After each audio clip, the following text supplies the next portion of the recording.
Hi friends, నేను Yogesh. Welcome back to my channel to బేస్కే to be honest content. ఈ వీడియోలో మనం ది ఒడిసీ మూవీ రివ్యూ చూడబోతున్నాం. Let's go into the video.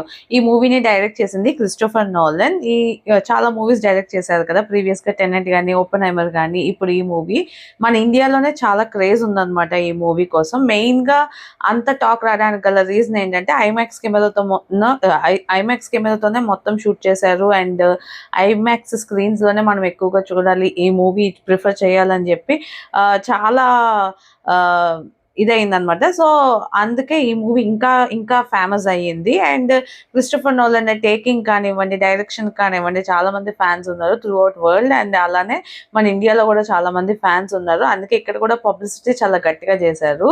ఈ మూవీ మొత్తం కూడా ఒక యాక్షన్ ఫ్యాంటసీ మూవీ అనమాట. మూవీ మొత్తం ఒక బుక్ మీద డిపెండ్ అయ్యి రాశారు. దీన్ని డైరెక్ట్ చేసింది క్రిస్టోఫర్ నోలన్. అండ్ ఈ మూవీలో ఒడిసీ అనే ఒక క్యారెక్టర్ ఉంటుంది. ఆయన ఒక రాజు. ఆ రాజు ఏమో ఒక 20 years కనిపించకుండా వెళ్తారు, వేరే ప్రాంతానికి వార్కి వెళ్తారు అనమాట. ఆ యుద్ధానికి వెళ్ళిన తర్వాత ఆఫ్టర్ 20 years కూడా ఇంకా రారనమాట. సో ఏమైంది 20 years లో, ఏం జరిగింది, వచ్చిన తర్వాత ఏమైంది అన్నదే మనకి మిగతా స్టోరీ. ఈ మూవీ టోటల్ గా 2 hours 50 minutes అలా ఉంటుంది. 2 hours 50 minutes అలా ఉంటుంది.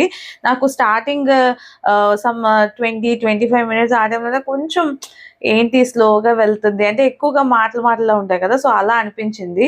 స్లోగా వెళ్తుంది అని అనుకుంటూనే ఉన్నాను. బట్ ఆ ఫ్రేమ్స్ కానివ్వండి, ఇవన్నీ చూసినప్పుడు ఏదో ఇంట్రెస్టింగ్ గా వెళ్తుంది అన్న నమ్మకం అయితే ష్యూర్ గా ఉంది. ఎప్పుడైతే వీళ్ళు వార్ దగ్గరికి వెళ్తున్నారు అన్నది చూపిస్తారో మనకి, ఇవన్నీ కూడా డిఫరెంట్ కట్స్ లో చూపిస్తారు అనమాట. ఒకసారి ప్రజెంట్ చూపిస్తారు, ఇంకోసారి పాస్ట్ చూపిస్తారు, పాస్ట్ లో మళ్ళీ అక్కడేం జరిగిందని చెప్పి ఇంకో 2 shades లో చూపిస్తారు, 2 perspectives లో చూపిస్తారు. అదంతా కూడా నాకు బాగా అనిపించింది. సో ఈ మూవీకి పాజిటివ్స్ అంటే డెఫినెట్లీ ఎవరైతే మెయిన్ కాస్ట్ గా చేశారో ఆయన చాలా బాగా చేశారు.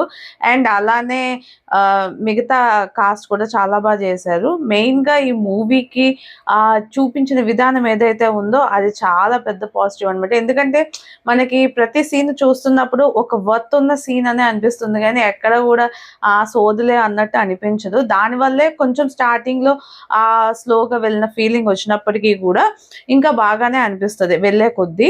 అండ్ మెయిన్ గా ఇది ఒక ఫ్యాంటసీ. నేనేమనుకున్నానంటే ఏదో ఒక వార్ ఎలా అవి చూపిస్తారు అనుకున్నాను. బట్ అలా కాకుండా అప్పట్లో బుక్స్ లో రాస్తారు కదా, ఇది ఇలా అయి ఉండొచ్చు, అలా అయి ఉండొచ్చు అని చెప్పి ఫ్యాంటసీగా.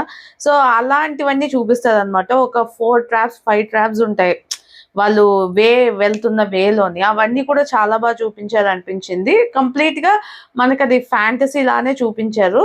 నాకు అది బాగా అనిపించింది. సో మీరు కూడా ఈ మూవీని డెఫినెట్లీ ట్రై చేయొచ్చు. కొంచెం బ్లడ్ బాత్ అవన్నీ ఉంటాయి, ఫ్యాంటసీ ఎలిమెంట్స్ ఉంటాయి, అండ్ యాక్షన్ ఓరియంటెడ్ మూవీ. మీరు కూడా ట్రై చేయాలనుకుంటే డెఫినెట్లీ థియేటర్లో ట్రై చేయొచ్చు. ఐమాక్స్ స్క్రీన్స్ చాలా తక్కువ ఉన్నాయి. నేను కూడా ఐమాక్స్లో చూడలేకపోయాను, ఎందుకంటే కొన్ని థియేటర్సే ఉన్నాయి చెన్నైలో, అవి కూడా కష్టమే, దొరకలేదు టికెట్స్. సో నేను కూడా నార్మల్గానే చూసాను. ఏం చేస్తాం, తప్పదు. మీరు కూడా ట్రై చేయాలనుకుంటే డెఫినెట్లీ ట్రై చేయండి. అండ్ ఈ మూవీకి నాకు ఇంకొకటి బాగా ఏమనిపించింది అంటే మ్యూజిక్ అనమాట. అసలు ఆ మ్యూజిక్ ఆ మూవీతోనే అలా బ్లెండ్ అయిపోయి అలా వెళ్ళిపోయింది. సో నాకు అది కూడా చాలా బాగా అనిపించింది. డెఫినెట్లీ మీరు ట్రై చేయాలనుకుంటే థియేటర్స్లో ట్రై చేయండి. అండ్ ఈ వీడియో మీకు నచ్చినట్లయితే లైక్ చేయండి, మీ ఫ్రెండ్స్ అండ్ ఫ్యామిలీతో షేర్ చేయండి. ఇలాంటి మంచి వీడియోస్ మళ్ళీ చూడాలనుకుంటే నా ఛానల్కి సబ్స్క్రైబ్ చేసుకోండి. This is Yogesh signing off to బేస్కే టు బి హానెస్ట్ కంటెంట్.